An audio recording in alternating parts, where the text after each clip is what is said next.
Hello guys, this is the CurryNinja, and for today's video I will show you guys how to build an effective tier 1 bot that's relatively cheap but strong. The one that I'm showing right now is outfitted with some expensive parts, but for the sake of this video we will cut a few corners to try to build the cheapest but most efficient version of this vehicle. The first thing you will want to do before anything is to unlock the tier 2 SMG because they do double the damage compared to that of the tier 1 SMG.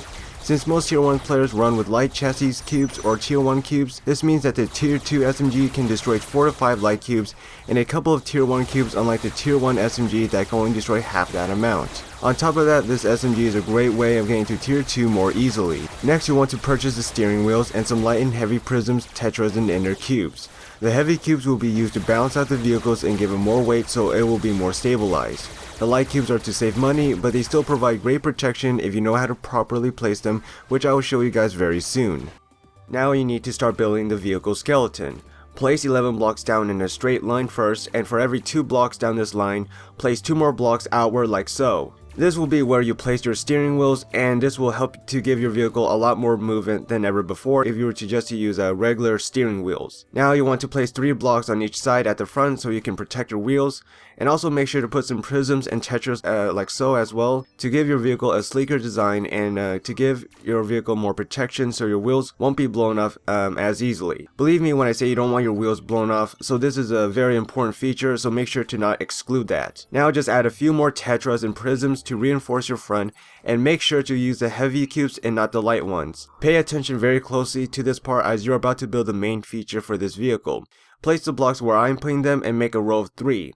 Next, what you will want to do is put 3 prisms on those blocks exactly the way I did it, and what I'm showing you guys here is what is commonly known as triforcing, and it's a very popular and effective armoring that many players use. Since you're most likely in tier 1, not many people are going to know this, so triforcing is going to give you a great advantage in terms of defense. Basically what it does is that it redirects where the damage will travel, and you don't want the damage to touch important parts of your vehicle, so triforcing instead redirects the damage away from those parts. If you look closely, those prisms that I placed down are not connected to the blocks in front.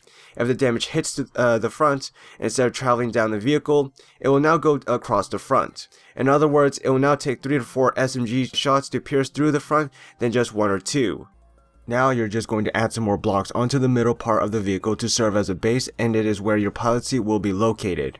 Here we're going to triforce again and flip the prisms around. Add a few more blocks to the back for more reinforcement and also extend the base. Now delete these blocks and replace them with prisms, and be sure to flip them upside down as this will redirect the damage. Here we are going to make a few small adjustments to the side of the vehicle. Now we are going to make another main triforcing armor to increase our defense once more.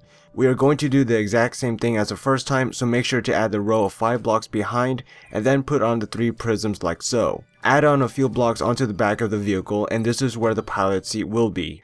After you've done that, make sure to stack some prisms in front of those cubes and make sure the prisms are upside down to utilize Triforce. Now we're going to add on a few more prisms, inner cubes, and tetras to flesh out the back of the vehicle and to give it more armor. Although this vehicle is meant to be facing towards your enemy, sometimes you can get flanked from behind, so it is important to armor up your backside too, especially considering the fact that our pilot seat is in the back, so we don't want to get one-shotted. Now we're just going to make sure our pilot seat is enclosed, so make sure to surround it with plenty of cubes. With this amount of blocks protecting your pilot seat and considering where the pilot is located, this will make it hard for the enemy to kill you quickly. Moving on, next is creating the last part of the vehicle. To do this, just throw down a prism in the middle, add a few tetras and prisms for added armor, and make sure to flip the prisms upside down by putting down the cubes first, and then adding the rotated prisms on it. From here on out, all we're going to do is now throw down some more cubes onto the back for more armor, and as a finishing touch to this vehicle. This is entirely optional, and you may choose to exclude this part if you don't have the CPU for it. However, I highly recommend doing this because you will be staring at the back of your vehicle for the entire match, so you might as well have a nice glance at a finished backside than something that is flat and boring. Also, this is a great way of moving up into tier 2 since you are adding more blocks onto the vehicle. So this is practically a necessity if you are planning to tier up. Here you're just going to put on some prisms as a way to redirect any damage so your wheels cannot be destroyed as easily. We're also going to delete some blocks to prevent the damage from traveling down the vehicle, so if a wheel gets destroyed then the missing cubes will prevent the others from being destroyed. The last step is to add on your weapons and hardwares. Place the guns on these positions, and this will ensure that they will be hard to destroy while also giving them a good firing angle to maximize your damage. Once you have done that, make sure to add on a radar so you can locate your enemy and an alignment rectifier to flip your vehicle over if you're upside down. If you don't have the CPU to finish this build, just simply cut out a few cubes on the back of your vehicle. Just make sure to be a bit more cautious and not get flanked from behind. So now that our build is complete, this is what your bot should look like. It doesn't have to be an exact match, but as long as it's close to the original design, then you should be good. Okay, so now we're just going to jump into our match and see how well our build stands up. So we're just going to go into this cave area right now. And looks like we're gonna have our first engagement. Okay, so it looks like the DPS is doing pretty well on this vehicle. We're just gonna take a kill here. There we go. Now we're just gonna drive up and see if we can help our teammate. Looks like our teammate took the kill, but it doesn't seem to matter. We're just gonna cross over this bridge now and see if we can find any more enemies at their base. I have the feeling though that the other enemies are on the other side of the map, so we might not be able to find any more players. Actually we just found 2 of them. So you can see how useful the radars are. If it wasn't for the radars, we would have not spotted them, which would have been pretty bad. Let's see. So we're just gonna kill that enemy and that enemy. Oop, a rail cannoner. Looks like actually our vehicle is doing pretty well. Like you can just tell by how well its defense is, because it's just survived a rail shot. And actually, took a pretty big hit actually. You can see the blocks beneath our pilot seat.